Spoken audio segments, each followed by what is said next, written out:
शौर्य में बहुत संयम होता है, लेकिन शौर्य के संयम को ललकारना कभी कभी बहुत भारी पड़ता है। चीन को भी ये पता चलने वाला था।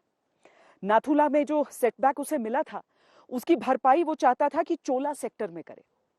यहां पर अक्टूबर में एक बटालियन से दूसरी बटालियन की तरफ जिम्मेदारी जा रही थी। चीन ने सोचा क्यों ना इसका फायदा उठाया जाए।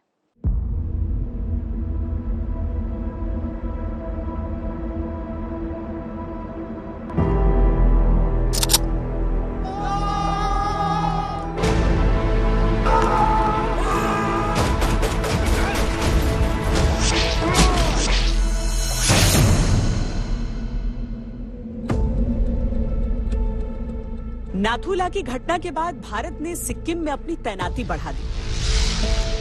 चोला के इलाके में भारत और चीन के सैनिक मुश्किल से 3 कदम की दूरी पर तैनात थे। बहस आम थी, खासकर एक छोटे से चट्टान को लेकर। चीनी सैनिकों ने उस पर लाल रंग का पेंट किया और माओ रॉक लिख दिया।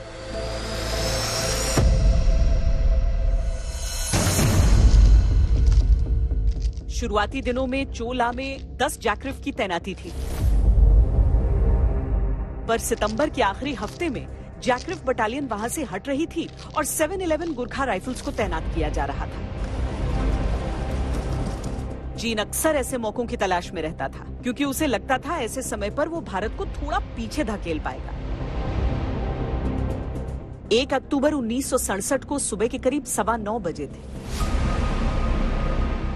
नायब सूबेदार ज्ञान बहादुर लिंबू सबसे आगे खड़े थे। विवादित इलाके के उस पत्थर पर वो अपना दायां पांव रखकर बहस कर रहे थे। पॉइंट 15,430 फीट पर दोनों सेनाओं के संतरी भारत और चीन के महज 3 गज की दूरी पे थे। सुबह सुबह 711 गोरखा के नायब सूबेदार ज्ञान बहादुर लिंबू और चीनी संतरी के बीच में एक बोल्डर को लेकर के दोनों में बहस हुई, जो कि दोनों इसको अपना मान रहे थे।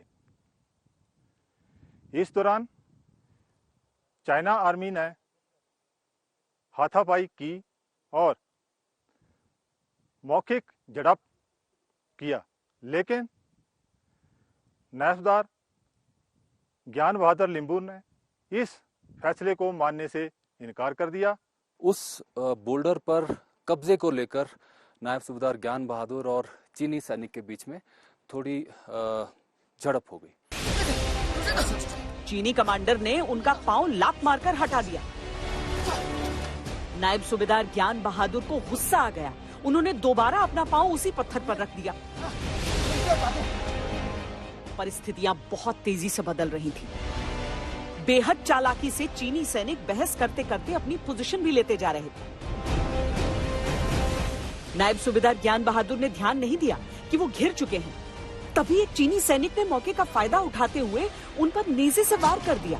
धार उनकी बाह से टकराई और वो घायल होकर वहीं गिर गए।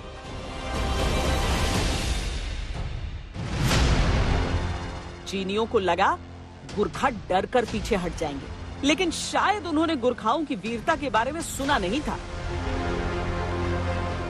नायब सूबेदार ज्ञान बहादुर के साथी फौजियों का खून उबल पड़ा। गुरखाओं ने अपनी खुखरी निकाली और चीनियों में त्राहिमाम मच गया। राइफलमैन देवी प्रसाद लिंबू ने खुखरी से उस चीनी सैनिक के हाथ काट दिए जिसने उनके साथी पर वार किया था। अपने निडर और अचूक साहस से वीर गति को प्राप्त होने से पहले 5 चीनी सैनिकों को मार गिराया। राइफलमैन देवी प्रसाद लिंबू को उनकी इस वीरता के लिए भारतीय सरकार द्वारा वीर चक्र से सम्मानित किया गया। हमारा लड़का लोग ने जो है खुकुरी से काटने शुरू कर दिया, ठीक है ना। खुकुरी से काटते काटते काटते काटते चाइना के अंदर घुस गया हमारा 5 लड़का। एक लड़के ने काफी जोश में आके उसने कम से कम 7-8 चाइना को काट दिया।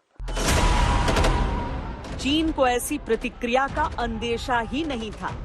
उसके सैनिक घबरा कर पीछे हटे, लेकिन पीछे हटना भी चीन की चाल थी। आड़ लेकर वो गुरखाओं पर गोलियां चलाने लगे। हिंदुस्तानियों की नजर से बचते हुए चीनी सैनिकों की एक टुकड़ी कुछ ही दूरी पर आक्रमण के लिए एकत्रित भी होने लगी। गुरखाओं की तैनाती इस इलाके में अभी पूरी तरह हुई भी नहीं थी। वो इलाके से पूरी तरह वाकिफ नहीं थे, पर वीरता की कोई कमी नहीं थी। सैनिक जानते थे कि चीन को जरा सा भी समय दिया गया तो वो हावी हो जाएगा। लांस नायक कृष्ण बहादुर राय और राइफलमैन देवी प्रसाद लिंबू ने स्थिति को भांपकर चीनियों पर चढ़ाई कर दी। सामने से आती गोलियां उन्हें छलनी करती रहीं, पर वो रुके नहीं। उस रोज राइफलमैन देवी प्रसाद लिंबू ने अपनी खुखरी से कहर बरपा दिया था। उन्होंने एक एक कर 5 चीनी सैनिकों के सर उनके धड़ से अलग कर दिए।